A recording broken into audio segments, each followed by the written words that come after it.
Assalamualaikum warahmatullahi wabarakatuh. A'udzu billahi minasyaitonir rajim. Bismillahirrahmanirrahim. Alhamdulillahi rabbil alamin. Wassalatu wassalamu ala asyrafil anbiya'i wal mursalin wa ala alihi wa sahbihi wa man tabi'ahum bi ihsanin ila yaumiddin. أما بعد فقال الشيخ المؤلف رحمه الله تعالى ونفعنا بعلومه في الدارين آمين اللهم أخرجنا من ظلمات الوهم وأكرمنا بنور العلم وافتح لنا أبواب العلوم برحمتك يا أرحم الراحمين اللهم ارزقنا علما وارزقنا فهما سبحانك لا علم لنا إلا ما علمتنا إنك أنت العليم الحكيم ففوق كل ذي علم عليم ولا حول ولا قوة إلا بالله العلي العظيم أما بعد Alhamdulillah, sama-sama kita bersyukur kehadrat Allah Subhanahu wa taala. Kerana dengan keizinan Allah Subhanahu wa taala, Allah Subhanahu wa taala masih lagi memanjangkan umur kita, memberi peluang kepada kita untuk kita meneruskan kehidupan ini di samping kita melakukan amal ibadah kepadanya. Mudah-mudahan kita semua akan mendapat keberkatan dan juga keridaan daripada Allah Subhanahu wa taala insya-Allah. InsyaAllah pada malam ini kita akan sambung lagi perbincangan kita daripada kitab Penawar Bagi Hati. InsyaAllah malam ini kita akan masuk pada tajuk baru, iaitu bab yang ke-6 pada menyatakan kasih akan kemudahan.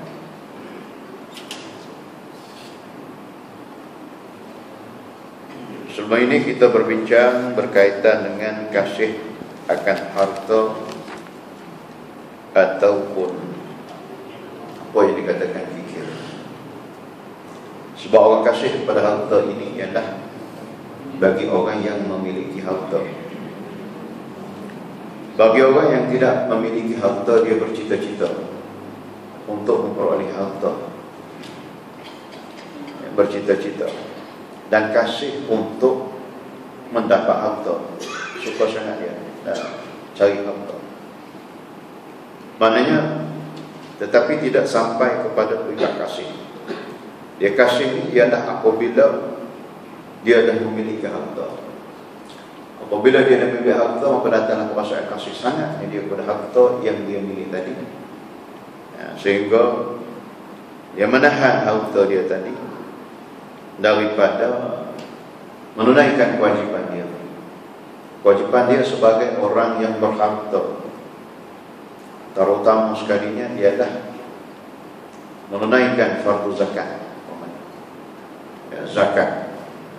Zakat harta, zakat badan,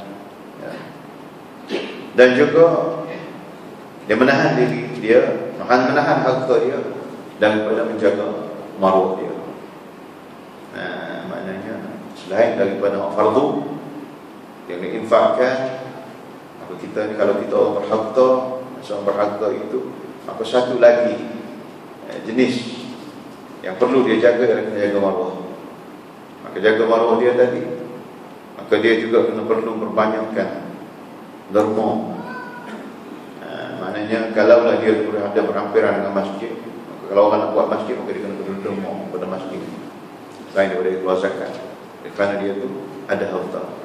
Kalau sekiranya dia tidak menderma, maka orang kata dia lekuk lah, macam-macam lah orang akan kata. Maka maruah dia tadi, maka dia tidak jaga maruah dia, menyebabkan manusia akan kutuk dia, akan sindir. Manusia pun tak berapa nak mendekati dia. Kenapa? Kerana dia kasih kepada harta dia tadi. Jadi macam tu. Adapun kalau seorang itu menjagalah keadaan tadi, maka dia itu tidak dipanggil orang yang kasih kepada harta. Kalau sekiranya dia keluar zakat, Dalam masa yang sama juga dia menjaga maruah dia. Nah, sekadar untuk menjaga maruah, maka orang tidak akan kata dia ni orang, kita tak boleh nak kata dia ni orang kedekut. Ya, tak boleh kata orang kedekut. Dan juga kita tak boleh nak kata dia orang pemurah. Kerana orang pemurah itu ialah orang yang membelanja lebih daripada itu. Al-Qadhi. Selain daripada maksud wajib, jaga maruah, maka dia membelanja pula kata dia sunat-sunat sedekah itu, sedekah ini.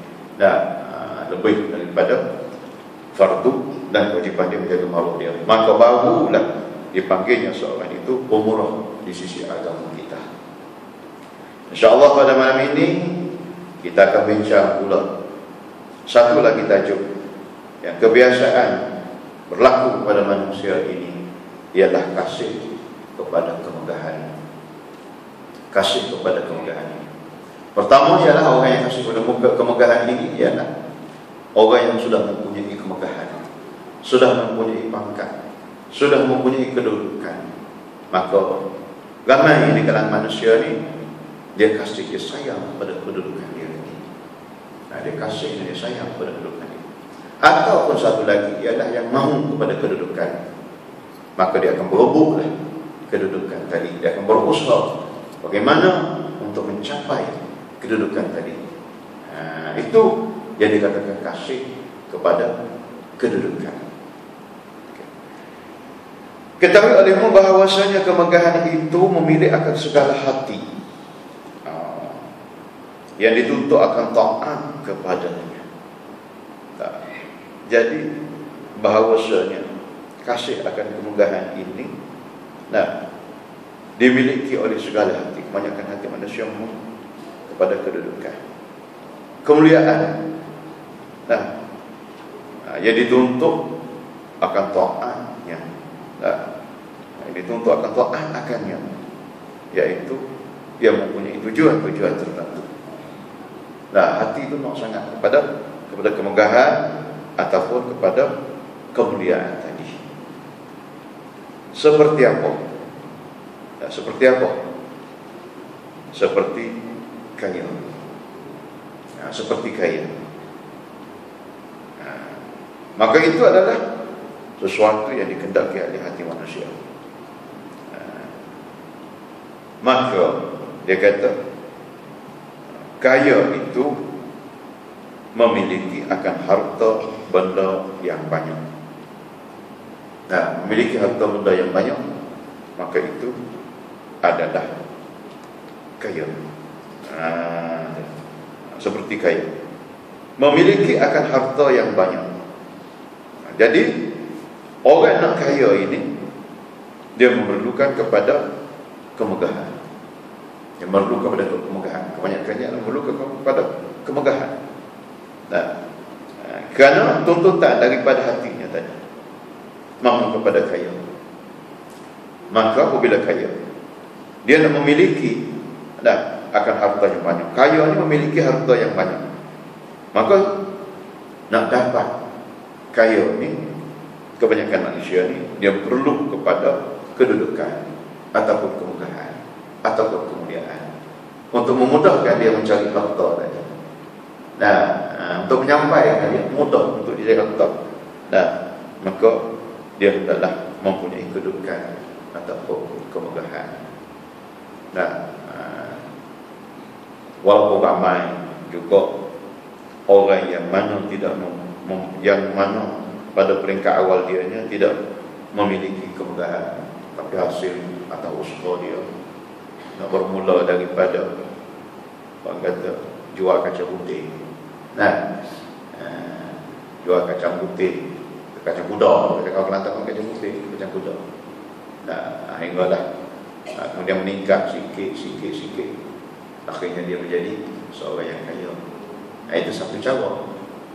Kemegahan ini juga merupakan salah satu cara untuk memperolehi kekayaan, kedudukan. Kemegahan ini adalah kedudukan, pangkat dan sebagainya. Itu Allah kita akan bincang. Dan keduanya dia kata, selain daripada kaya, kemegahan juga tadi sebab bagi menunaikan akan keinginan dia. Dia nak apa? Tak satu-satu kalau yang dia hendaki, maka dia memerlukan kepada kemegahan. Sesuatu kalau dia nak. Maka dia mahu, istilah dia capai benda itu dengan kemegahan. Jadi kemegahan tadi sebab bagi menunaikan akan keinginan dan juga menyampaikan kepada tujuan tertentu yang dia hendaki. Ada juga orang nak kemegahan, bukan dia nak kekayaan, nak kedudukan, nak pangkat. Ada keinginan dia ataupun tujuan dia. Maka di sini dilihatlah kepada keinginan dan tujuan tadi. Ada kalanya banyak, ada kalanya dicela oleh syarak keinginan dia tadi, dan ada kalanya tidak dicela oleh syarak. Ada orang hendakkan pangkat, mahukan pangkat kerana dia nak menghindarkan maksiat umpamanya, nak menghindarkan kezaliman umpamanya yang berlaku pada satu keadaan ataupun dalam satu masyarakat. Contohnya ialah katalah dalam masyarakat kita penghulunya sentiasa melesatkan wang, dapat tak bagi kepada rakyat, orang lain dah kata macam itulah. Jadi kita merasakan perlunya tukar penghulu tadi. Dah begitu dah nasihat apa semua tak jadi apa, perlukan kepada tukar kata penghulu tadi. Maka kita pun rasa orang kata kita yang layak, kamu yang layak sebenarnya. Orang ramai mau kepada kita, dan kita yang layak untuk mengganti numpak pangkat penghulu tadi kerana nak menghindarkan perbuatan yang tak baik tadi. Penghulu yang menyeleweng tadi. Jadi pada ketika itu bukanlah tujuan kita nak mencari kekayaan, bukanlah untuk kepentingan diri kita, tetapi untuk kepentingan masyarakat dan juga untuk kepentingan agama. Maka pada ketika itu tidak menjadi masalah. Dia dicela oleh syarak menuntut pangkat tadi. Okey, begitulah keinginan dan menyampaikan kepada tujuan-tujuan tertentu. Tengoklah kalau tujuan tak baiklah. Kalau tujuan baik, insya-Allah baiklah. Apa dia ni, pangkat kedudukan yang dikehendaki tadi.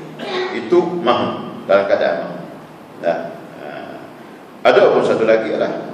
Saya kata tadi yang sudah pegang pangkat dah, ada yang sudah ada pangkat dah, tetapi tidak mahu tidak mahu turun ataupun tidak mahu melepaskan kemegahan tadi yang ada pada dia tadi.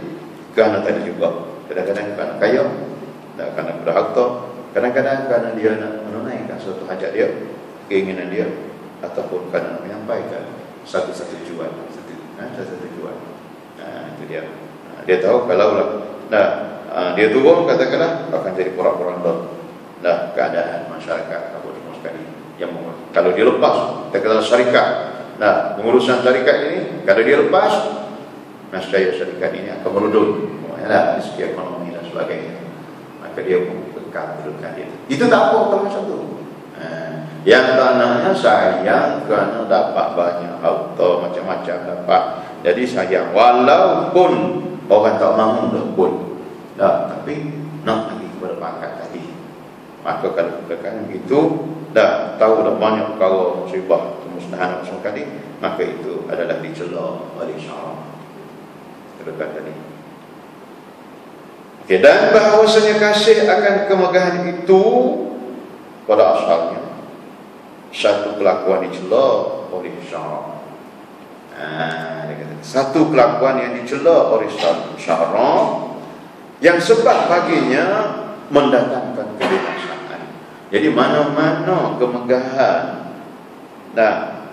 kemegahan yang dicela oleh syarak itu, mana-mana kemegahan yang membawa kepada kebinasaan kepada seseorang itu, ataupun kebinasaan kepada masyarakat, masyarakat, ataupun kebinasaan kepada satu institusi, syarikat dan sebagainya, maka itu adalah suatu kelakuan ataupun kemegahan yang dicela oleh syarak. binasa kadang-kadang. Kadang-kadang nak dampak kepada kemegahan terdahulu. Nak dampak kepada kemegahan tadi, nak kepada pangkat tadi. Ada setengah manusia, setengah orang itu, dia sanggup risuah. Kenapa? Nak pangkat, nak kedudukan. Dia sanggup menyeleweng kerana nak kedudukan. Yang dapat kedudukan ini risuah, belah-belah pertandingan, kita kata nak merebut satu-satu jawatan, maka berlakunya risuah kerana nak dapat dah undi, nak dapat sokongan tadi, katakan terpaksa dah melakukan risuah. Tidakkah berrisuah ini suatu kebinasaan? Bila kita ni hajar orang ramai untuk sokong kita risuah, kita guna duit, guna apa, maka begitulah keadaan seterusnya, menjadikan orang ramai tadi kalau nak bagi sesuatu kepada kita, naklah kepada duit. Kalau tidak, dia tidak akan muliakan kita. Bagi duit, aku muliakan kamu. Bagi peruntukan, aku muliakan kamu. Tak bagi, tak kamu. Banyak macam itu. Itu berlaku dalam masyarakat kita. Dalam penjawat awam, mencantaskan antara satu sama lain. Nak naik pangkat, nak pada kedudukan, sambut bodek bos, kipas. Kipas bos. Ada kota ni, ada orang pencen, yang pencen pula jusasi. Maka yang 54 itu, ada 10 orang masing-masing lah. Kipas bos, macam mana nak buat ni? Kadang-kadang ada orang yang layak. Di kalangan yang 54 dia katalah seorang yang senior dari segi apa ni kerja pun elok semua, tapi ada yang lain pula lompat cuba. Pada hanya 54 10 tahun dah. Yang ni baru 2 tahun, 3 tahun. Tetapi kerana dia pandai buat KP dia, buat pengarah dia, maka dia pun naik dah dapat pada dia jusasi marah orang lain. Maka jadilah gaduh di dalam office macam-macam lah. Jadi pula kata nantilah kau. Tak apa sekarang ni KP ni orang kau, dia kata. Contoh macam tu lah. Sebab orang kau. Ni nombor 2 nanti, orang aku pula aku akan cantas kamu pula. Jadi mana cantas. Maka buhara lah. Sebab sekarang ni orang nak naik pangkat, coba dia. Jauh kipas. Tidak kau-kaunya akan membawa kepada kebinasaan, akan membawa kepada perpecahan. Dan juga kebinasaan besar ialah kebinasaan di akhirat nanti. Di akhirat nanti itu. Jadi itu nak naik kebinasaan. Kemudian kasih pula apabila dah dapat pangkat. Tadi pula maka nak mengekalkan kedudukan tadi pula. Maka akan berlaku pula pokok-pokok yang baik pula di situ. Sebab itulah kalau kita nak kedudukan, keinginan pangkat, biar kita betul-betul ikhlas dengan Allah Subhanahu Wa Taala. Bukan tak bagi. Firman Allah Subhanahu Wa Taala, tilka darul akhiratu naj'aluha lilladzina la yuriduna 'uluwan fil ardi wala fasada. Artinya bermula negeri akhirat, yakni syurga lah di sini. Surga dimaksud di sini. Darul akhirah yang dimaksudkan dengan surga. Naj'aluha lilladzina la yuriduna 'uluwan fil ardi. Kami jadikan dia bagi mereka yang tiada berkehendak mereka itu akan keinginan di atas muka bumi ini. Maknanya dia bukan mahu pada kedudukan dan pangkat. Dia tidak ada keinginan pada hati dia itu nak sangat pada kedudukan dan pangkat. Dia berlumba-lumba sangat mahu kepada kedudukan ataupun pangkat. Sekiranya ada orang yang lebih layak daripada dia, maka dia tak perlu berebut lah. Ada orang yang layak lagi, tak perlu berebut. Dan kalau dia dah pegang pangkat dia pun, kalau dia rasa ada orang lain yang lebih berpotensi, yang boleh memberi kebaikan, kalau kepada syarikat lah, kalau kepada institusi lah, masjid, sekolah, apa semua sekali. Kalau lah jawatan dia tu dah pemimpin lah, dia rasa orang lain bukan. Maka orang yang macam tu, kalau dia duduk dah, dia sentiasa nak berhenti, nak minta Allah. Ada orang lain lagi hebat kan, ya ada. Tu dah ada lagi ni pelakon-pelakon yang boleh. Dia rasa memang ada lain, orang lain ada. Maka dia nak sentiasa nak minta turun, nak minta lepaskan jawatan tu, bagilah kepada orang lain. Tapi kadang-kadang orang macam ni orang sayang pula. Nah, tak nak bagi berhenti pula. Tak nak bagi berhenti pula sebab dia memang macam tu. Nah, apatah lagi kalau nak berubah. Kalau kadang-kadang dia rasa dia orang tengok dia layak pun, tapi dia tak mahu bertanding, tak mahu berlawan. Nah, kerana dia tahu kalau berlawan akan membawa kemusnahan, akan membawa perpecahan. Kecualilah untuk menyelamatkan sesuatu keadaan. Nak menyelamatkan sesuatu keadaan, maka terpaksa nak berlawan, tanding. Sebab nak menyelamatkan satu keadaan, itu terpaksa. Macam mana? Nah, tapi nak beritahu tadinya ialah begitulah. Maka kedudukan orang macam ini, orang macam ini Allah Subhanahu Wa Taala sediakan kepada mereka syurga, kedudukan di akhirat nanti, kedudukan yang tinggi dalam surga. Kerana dia tidak kejar kedudukan di atas dunia ini, walaupun dia ada ruang dan peluang untuk memperolehi kedudukan tadi, tapi tak berhubung, tak apa. Tak berhubung, ada peluang tak berhubung. Itu dia. Dan juga sifat dia ni, salah satu daripada sifat dia tadi, tak mahu kepada ketinggian. Dan satu laginya dia tidak mahu wala fasada, dia tak mahu kepada kebinasaan, sama ada kebinasaan diri dia ataupun kebinasaan kepada masyarakat. Kebinasaan kepada masyarakat, bahaya. Nak berebutnya ketinggian, nak berebutnya dan mahunya kepada pangkat tadi itu saja, sehingga akan sanggup melakukan penyelewengan, sehingga sanggup riswah dan macam-macam lah, nak naik pangkat tadi. Maka itu rusaknya diri dah rusak pula orang lain. Sebab orang lain itu sentiasa kalau berlaku pula lah, apa dia ni, petangkis ringan pula. Orang yang nak sokong tadi tunggu duit pula. Tunggu duit pula, tak bagi. Itu tak sokong. Punah, tak usah. Tidak usah. Walaupun sepatutnya kena sokong yang kebaikan. Kalau berlaku lah undi, maka kita nak angkat orang yang nak megah ni, yang ni. Tetapi oleh kerana nak kepada kebendaan tadi dah rosak lah. Aku buang dulu. Kalau orang ni dia ni golok aku, aku sokong dia. Kalau dia tahu lah aku sokong dia, aku sokong orang lain, macam-macam. Jadi rosak lah keadaan yang jadi. Itu dia.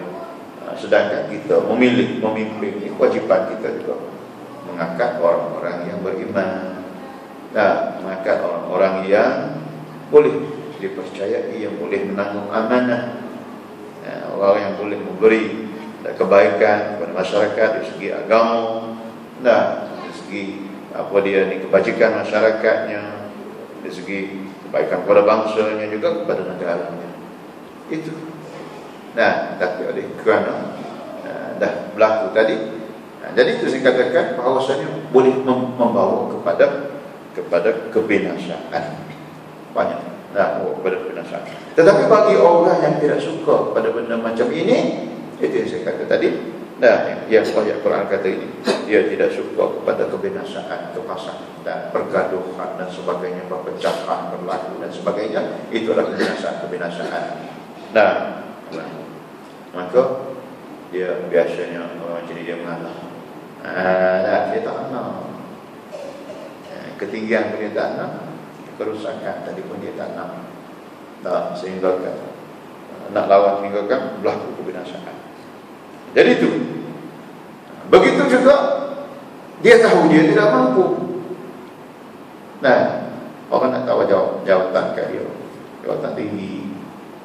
Dia tengok orang lain berpotensi, biarlah tekan dengan 54. Grade 54 pun tak apa, sebab aku tahu aku tak layak nak naik TKP, nak naik KP, nak naik.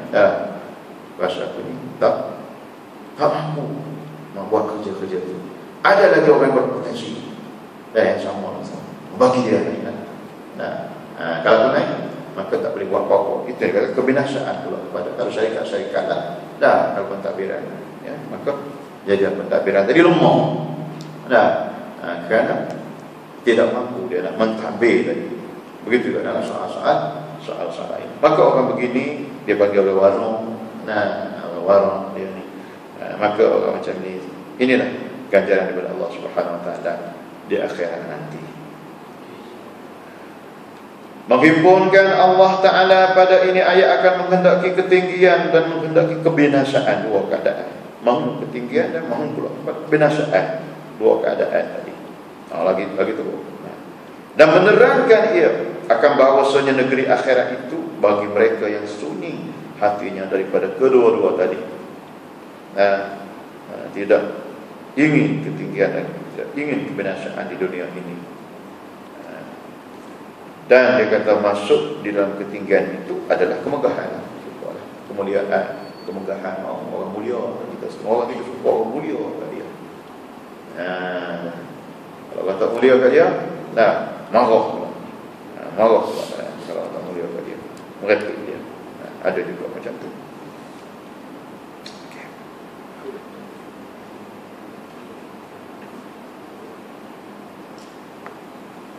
Dan berfirman Allah Subhanahu wa taala, "Man kana yuridul hayata ad-dunya wa zinataha nuwaffi ilaihim a'malahum fiha wa hum fiha la yubkhasuna ulaika alladhina laysa lahum fil akhirati illa an-nar wa habita ma sana'u fiha wa batilun ma kanu ya'malu." Artinya barang siapa ada ia menghendaki dengan amalnya akan hidup di dunia. Amalan-amal dia, kerja-kerja dia mahu menghendaki kemewahan hidup di atas dunia saja. Mahu kepada keindahan, kesedapan, kesempatan di atas dunia ini saja, dan perhiasan dan keindahan dunia. Ada orang yang berusaha macam itu. Berusahalah di atas dunia ini, itu saja dia mahu. Dia mahu bermewah atas dunia, dia mahu bersedap atas dunia ini. Dia mahu sesuatu. Hobi dia atas dunia ni apa. Selepas ni kita akan bincang pula berkaitan dengan hubbud dunia, kasih kepada dunia. Kalian ni sepasang kepada kemegahan, bila ada kemegahan, nak pada pangkat, dan ini tidak berlaku kepada semua orang. Satu lagi hubbud dunia ni, kasih kepada dunia ni, ramai manusia ni kasih kepada dunia. Jangan sana orang tak kasih kepada dunia. Orang miskin mereka kasih kepada dunia. Maknanya apabila kasih kepada dunia, bencilah kepada mati. Itu dia. Kebanyakan manusia ni benci kepada mati. Jangan sana orang suka kepada mati, rindu kepada mati. Mana ada? Jangan jumpa rindu kepada mati. Kerana nak jumpa Allah Subhanahu Wa Taala. InsyaAllah kita bincang. Jadi dia kata barang siapa adalah yang menghendaki dengan amalnya akan hidup dunia, dia buat amal ibadat, apa ni buat amalan dia atau apa ni usaha dia, ialah untuk kehidupan dunia semata-mata dan perhiasannya dan keindahan untuk mencapai keindahan dunia. Nascaya Allah Subhanahu Wa Taala kata di sini, kami sempurnakan kepada mereka akan segala amalan mereka tadi, usaha mereka itu dalam dunia. Dapat akan bagilah kepada dia dalam dunia ni hidup mewah, kaya raya, sedap hidup dalam dunia ni. Sebab tu kita tengok orang bukan Islam pun, orang kafir pun kan lebih daripada kita kemewahan dia hidup dalam dunia. Kan dia cari usaha untuk mencapai nikmat dunia tadi. Dapat, memang dapat. Kaya-kaya daripada kita. Orang yang bukan Islam. Itu dia. Jadi Allah Subhanahu Wa Taala akan balas segala amal mereka itu dalam dunia. Itu kaya-kaya. Begitu juga usaha dia. Dia usaha dalam dunia ini adalah untuk mendapat pangkat, untuk mendapat kemuliaan daripada orang ramai. Mendapat pangkat kedudukan, maka usahalah dia. Akhirnya berjaya lah kepada dia dengan kerjaya dia tadi. Maka Allah Subhanahu Wa Taala beri kepada dia. Tetapi beri dia untuk dunia semata-mata lah keadaan dia. Tak nampaklah akhiratnya. Itu dia. Tetapi kalaulah dia buat tadi kerana Allah Subhanahu Wa Taala, kerana akhirat, maka dia akan mendapat balasan di akhirat nanti. Dan sebenarnya kita ni dunia ni untuk akhirat. Sebenarnya kita pada Islam ni, kita cari dunia, kita kejar dunia, kita buat amalan dunia pun, sebenarnya kita kena tahu matlamatnya ialah untuk akhirat. Bila kita tahu matlamatnya untuk akhirat, maka kita akan belanjakan, kita akan gunakan dunia yang kita kejar tadi, benda-benda yang kita usaha dalam dunia ni, maka kita gunakan untuk akhirat. Itu yang betul. Untuk akhirat. Dan mereka itu, dia kata, tiada dikurangkan sesuatu dalam yang usaha dia. Usaha lah, maka Allah Subhanahu Wa Taala akan bagi kepada dia. Tak kurang kadang-kadang daripada usaha dia, bahkan lebih Allah Subhanahu Wa Taala bagi kepada mereka. Bermula mereka yang tiada ada baginya mereka itu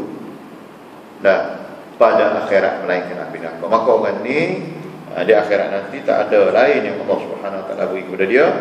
Kerana segala-gala amalan dia dah habis atas dunia, Allah Subhanahu Wa Taala bagi dah semua kata dunia, kemewahannya, dengan pangkatnya, dengan kedudukannya dan sebagainya. Tetapi di akhirat nanti Allah Subhanahu Wa Taala tak bagi apa-apa kepada mereka ini, melainkan ilmu, melainkan api neraka. Maknanya kediaman dia ada dalam api neraka, minuman dia dalam api neraka, cara-cara semua dalam api neraka.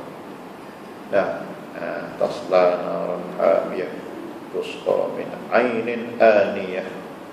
Minum air pun air daripada neraka. Tusqa min ainin aniyah laisa lahum ta'amun illa min dhariyah. Tidak ada bagi mereka itu makanan di dalam syurga melainkan buah-buah yang berduri yang dibuat daripada api neraka. Laisa lahum ta'am illa min dhariyah la yusminu wa la yughni min ju'. Tidak ada zat pun pada makanan tadi, tidak menggemukkan dia dengan makan tadi. La yusmin wa la yughni min ju', dan tidak menghilangkan lapar, tidak hilang lapar dahaga daripada makanan-makanan yang neraka tadi. Itulah kedudukan orang yang berada di dalam neraka. Maka balasan bagi mereka di akhirat nanti ialah api neraka.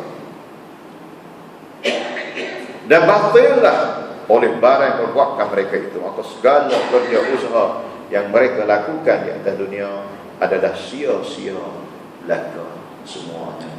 Jadi masa ada orang yang mau buat anak ibadah atas dunia ini, pertamanya tadi ialah dia nak pada kemegahan, kemuliaan, maka dapat kemuliaan kepada dia. Jadi apa yang kita bimbangnya di sini ialah amalan-amalan yang kita lakukan dalam berbentuk ibadah. Contohnya ialah kita buat ibadah dalam keadaan kita menyembah Allah Subhanahu Wa Taala. Maka amalan-amalan begini juga ditolak oleh Allah Subhanahu Wa Taala di akhirat nanti. Buat ibadah, sedekah umpamanya. Tetapi sedekah dia itu ialah untuk apa tujuannya? Ialah untuk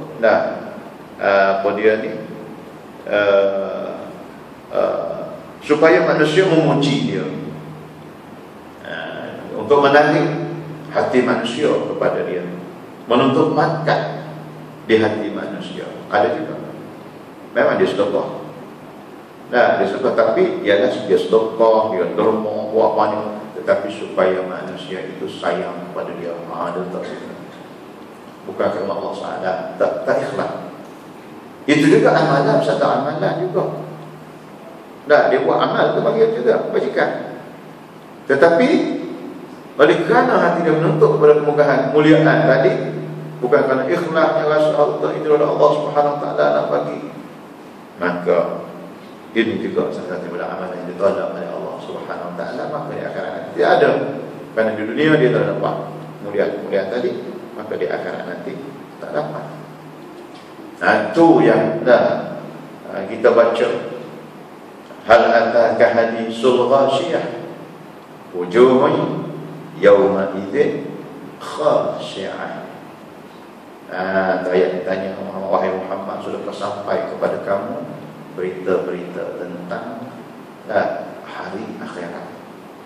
Hari akhirat. Wujuhun yawma idzin khashi'ah. Di akhirat nanti ada terdapat wajah-wajah manusia yang mana dia muka dia dah pucat, lesi, kemudian dalam keadaannya dia tadi dah malunya dia di hadapan Allah Subhanahu Wa Taala, menyesalnya dia, rasa ruginya dia, terkejutnya dia dengan amalan-amalan yang dia lakukan. Nah, kenapa wajah dia jadi macam tu? Wujuhun yawma idzin khashi'ah, amilatun nasibah. Amilatun nasibah maknanya amal ibadah dia buat atas dunia ini nasibah, kosong, ditolak. Buat amal ibadah bukan main. Nah, tetapi ditolak oleh Allah Subhanahu Wa Taala. Kenapa? Pertamanya ialah pertama besarnya adalah kerana kufur akidah. Besar sekali. Macam rahib Kristian, buat ibadah, dia lah buat kebajikan. Orang Kristian banyak buat kebajikan, rahib ada buat kebajikan. Tetapi amilatun nasibah, amal ibadah tolak. Ini kumpulan yang bangkit itu tak ada apa-apa. Dan dia ingat dia buat kerja tu untuk dapat pembalasan daripada Allah dan untuk selepas daripada mati. Rupa-rupanya tak dapat apa-apa. Dan untuk suami besar kadang-kadang pun tak sebab dia. Untuk suami ibadah duduk di, saya duduk di gereja khidmat pada gereja, yang duduk di tempat toko di rumah ibadah khidmat pada rumah ibadah untuk suami tadi. Tapi apa amalan dia? Tak ditolak oleh Allah SWT. Kenapa? Kerana dia syirik. Kerana dia syirik, kerana akidahnya tidak betul, kufur, dia kufur akidah. Kenapa batil lah perbuatan dia. Yang satu lagi kita ambil kita orang Islam ini buat amal ibadat, tapi ada benda-benda yang menolak amal ibadat kita tadi, yang menyebabkan amal ibadat kita tidak dinilai di sisi Allah Subhanahu Wa Taala. Apa? Antaranya ialah riya, ujub, takabur. Dosa ujub, takabur, riya, takut buat amal ibadat tapi ada penyakit asal dengki, ada mengamalkan sihir, lain benda-benda syirik-syirik, mengumpat, suka mengumpat, suka mencaci orang, semua sekali. Tapi buat amal ibadah, tapi ibadah ditolak oleh Allah Subhanahu Wa Taala. Tuhan bimbang. Kita kena sentiasa muhasabah. Sebab itulah disunatkan apabila solat hari raya, khususnya ayat Idul Fitri, dibacanya ayat Al-Fatihah kat Nabi sallallahu alaihi wasallam supaya kita ingat. Maksud dengan ayat tu, kita menghayati ayat tu, kita pun teringat aku bimbang puasa terus bulan. Sebab Rasulullah pernah sebutkan min shaim la laisa lahu min siyamihi illa al-jiwa' wal-'atash. Berapa ramai daripada orang puasa, ada puasa bukan main, ramai daripada orang puasa tetapi tidak ada apa-apa kebajikan daripada puasanya, tak ada pahala. Illa al-jiwa' wal-'atash, melainkan lapar dan dahaga. Bila kita dengar ayat tadi, kita pun makin terhadap ingat. Bila kita ingat dan kita cuba muhasabah diri sendiri, maka kita kena banyak istighfar sebab itu.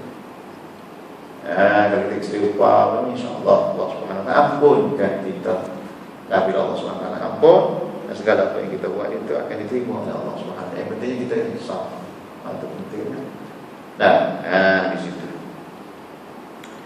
Okey. Maka tiada ada pahalanya di akhirat bagi orang tersebut tadi. Mahu pada dunia semata-mata. Buat kerja apa sekalipun dunia. Tak ada benda lain. Tak ada ikhlas. Semua nak cash atas dunia semua. Kalau tidak cash atas dunia, tak dapat ganjaran tu atas dunia. Tak buat apa. Uratlah. Itu penyakit manusia. Berat. Kadang-kadang kita lihat diri kita masing-masing. Wa habita ma sana'u fi ma wa batil ma kanu ya'malun. maka tiada pandang di akhirat dan batil barang mengerjakan mereka itu di dunia daripada segala. Sikit lagi, insyaAllah kita buat dia.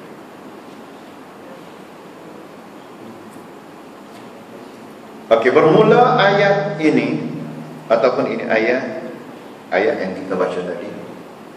Yang kita baca tadi, yang saya uraikan tadi, itu orang yang mahu amal ibadat dia di dunia ini, Allah Subhanahu Wa Taala akan sempurnakan amal ibadat dia. Apa dia ni dengan keinginan dia di dunia ini, apa yang dia buat, amal usaha apa semua sekalipun, kerana dunia maka dapatlah dunia sudah dia, tetapi di akhirat nanti dia akan mendapat apa.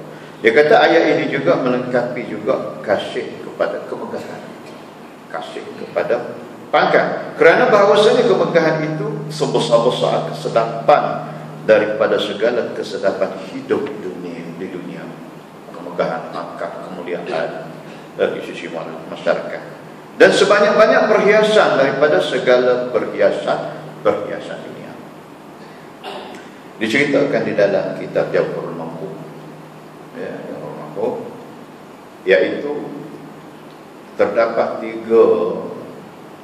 tiga manusia ataupun tiga orang yang mana mereka ini hebat-hebat, tetapi Allah Subhanahu Wa Taala mengumbarkan mereka ini ke dalam api neraka.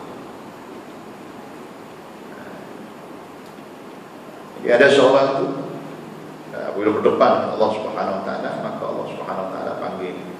Mula-mulanya tiga orang ini, yang pertamanya Allah Subhanahu Wa Taala panggil seorang yang mana mempunyai ilmu yang banyak dia di atas dunia, ilmu banyak, dan dia pun hebat dan disanjung oleh manusia pada ilmu dia banyak tadi. Maka Allah Subhanahu Wa Taala panggil dia dapat di akhirat nanti, tanya dia, kamu banyak hebat di atas dunia ini, banyak ilmu ya Allah. Dia kata, betul, aku banyak ilmu.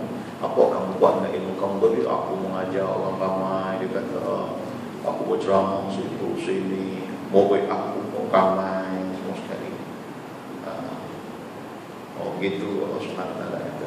Jadi banyaklah kamu amal ibadat kerana aku yang aku buat, kerana kamu yang buatkan agama semua sekali. Kerana aku betul ke kerana aku? Dia kata betul lah kerana kamu ya Allah. Allah Subhanahu Wa Taala kata, kazabta, kamu bohong. Kamu bohong.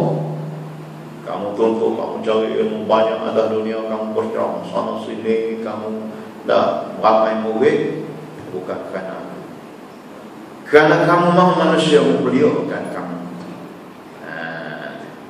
Ada yang bagi tahu ulama yang macam itu, yang berdepan Allah Subhanahu Wa Taala nanti.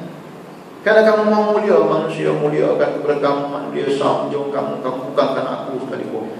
Kamu syirik. Kamu katakan aku, tapi lepas kamu kerana orang lain. Kalau orang tak sanjung kamu, kalau kamu tak buat macam itu.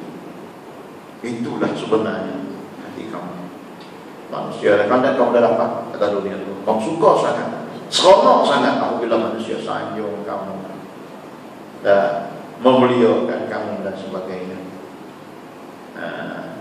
Maka dia pun Allah Subhanahu Wa Taala pun mereka umbangkan dia ke dalam neraka. Kemudian dia panggil pula seorang yang kaya, seorang yang kaya yang banyak buat kebajikan di dunia ini dan sedekah di derma. Maka dia kata, Allah Subhanahu Wa Taala tanya, kamu dari dunia dulu, kamu seorang yang berharta, betul ya Allah. Betul ya Allah. Apa yang kamu buat dengan harta kamu? Bagi tahu dia sedekah, masuk dia surga, macam-macam. Tak boleh manusia semua kali kanan pun dia kata, apakah kamu buat dengan dia kata, betul kamu ya Allah. Oh tidak, kamu syirik. Kamu buat kebajikan banyak tu, hati kamu menuntut pangkat di kapan dia dalam hati manusia. Kamu tuntut pangkat hati manusia. Nak suruh manusia sanjung kepada kamu, nak suruh manusia mulia kepada kamu. Itulah benda masalah kamu. Kamu buat kebajikan, kamu sedekah, kamu menderma dan sebagainya. Itu Allah SWT yang aku tahu dalam hati kamu macam itu. Lalu kamu bohongi aku, kamu telah menyemutui aku. Maka Allah SWT arahkan mereka setelah dia membahagikan dia ke dalam ke dalam neraka. Kemudian Allah Subhanahu wa taala panggil pula seorang yang hafiz lagi qari. Apa kamu di atas dunia dulu kamu qari, kamu hafiz betul ya Allah. Apa yang kamu gunakan dengan ilmu yang kamu ada tadi? Aku baca Quran, dia kata supaya manusia dengar. Nah, manusia dengar supaya manusia insaf dengan bacaan-bacaan Al-Quran tadi. Nah, aku jadi imam sembahyang situ sini apa semua sekali. Soal aku nyari ramai waktu aku sembahyang aku buat semuanya. Kerana siapa kata kamu ya Allah? Maka Allah SWT kazabta, kamu bohong. Kamu buat itu semua. Nah, supaya manusia memuji kamu. Nah, supaya manusia memuliakan kamu. Supaya manusia kata kamu hebat dan sebagainya. Dan manusia akan sanjung kamu. Itulah sebenarnya kan aku dah maki di atas dunia. Apa yang kamu hendaki? Kamu tersyirik dengan aku. Mana syirik maknanya? Dalam keadaan sama, kata kerana Allah Ta'ala, itu tak kena maksudnya dalam keadaan sama, mahu kepada kemegahan-kemegahan tadi. Nah, riak, sum'ah. Maka Allah Subhanahu wa taala arahkan kepada mereka azab. Dan akan dia kembangkan dia ke dalam neraka. Maka berlaku begini. Dan kepada 3 golongan ini. Dan berlaku. Ya. Bukan semua lah. Ini ada yang berlaku. Dan begitu dia akan berhadapan Allah Subhanahu wa taala. Nah, sebab itulah kita kaya, kita ada ilmu, ada berpangkat, kita hebat dalam apa diri kita qari, kita hafiz dan sebagainya, menjaga hati kita supaya kita betul-betul ikhlas dengan Allah Subhanahu wa taala. Tetapi kalaulah semua yang ada tadi dengan ilmu yang banyak tetapi untuk mencari semata-mata untuk mencari harta benda dan mencari harta kasih kepada harta. Kadang-kadang itu dah jadi ulama yang hebat tapi dah kasih kepada harta. Sebab apa? Setiap kali pergi ceramah 10,000 dan 5,000 pada juga macam tu, sehingga kan jadi kasih pula kepada duit tadi. Kalau tak pergi tak dapat duit. Yang mana kita ada mencari sama menjadi satu mata pencarian pula kepada dia. Jadi itu bahaya sebenarnya. Seperti mana yang kata tadi, yang menuntut menuntut sedapan. Kenapa? Karena menuntut kasih kepada kemegahan. Jadi benar-benar macam ini kita muhasabah ya, kepada diri kita masing-masing. InsyaAllah akan datang kita akan berbicarakan lagi banyak lagi perkara berkaitan dengan kemegahan ini ya. InsyaAllah saya rasa setakat itu dah dulu untuk malam ini. InsyaAllah kita akan sambung lagi perbincangan kita berkaitan dengan apa dia kasih kepada kemegahan ini ya, pada kuliah akan datang insyaAllah ya. Jadi apa pula ubah-ubah kerana dalam kita ini dia akan bincang tentang ubat dia dan macam mana cara kita nak lari daripada kemegahan tadi supaya tidak ada rasa kemegahan pada kemuliaan. Kadang-kadang kita ni kalau kita ada pangkat sikit ada pangkat kedudukan sikit kemegahan orang kemuliaan. Sama ada macam pangkat ulama ke ataupun pangkat kalau universiti profesor kalau orang yang profesional ataupun yang dah dapat pangkat datuk semua sekali kebanyakan ya. Bila pergi tempat orang kemuliaan. Bila orang dia tu hari akan datang perasaan-perasaan tadi. Macam mana nak menghilangkan perasaan-perasaan macam itu supaya orang tu tidaklah sangat nak memuliakan kita. Sebab tu kadang-kadang ada setengah-setengah orang alim itu macam mana supaya orang tu terlalu nak memuliakan dia, maka dia cuba menjatuhkan kedudukan diri dia tadi macam mana. Macam dia tak buat protokol sana, macam-macam lah cara keadaan dia. Dan macam mana nak menghilangkan rasa kemegahan dalam hati dia tadi apabila orang memuliakan dia. Sebab benda-benda ni adalah benda yang bahaya. InsyaAllah. Jadi jelas saya rasa setakat itu dahulu untuk malam ini. Mudah-mudahan kita semua akan mendapat berkatan daripada Allah Subhanahu wa taala dan akan mendapat hidayah daripada Allah Subhanahu wa taala. Allah Subhanahu wa taala akan beri petunjuk kepada hati kita supaya kita terhindar diri kita daripada sifat-sifat mazmumah, sifat-sifat yang tidak dikehendaki atau dicela oleh syaitan. Insyaallah aku liqauli hadza wa astaghfirullah li wa lakum. Wassalamualaikum warahmatullahi wabarakatuh.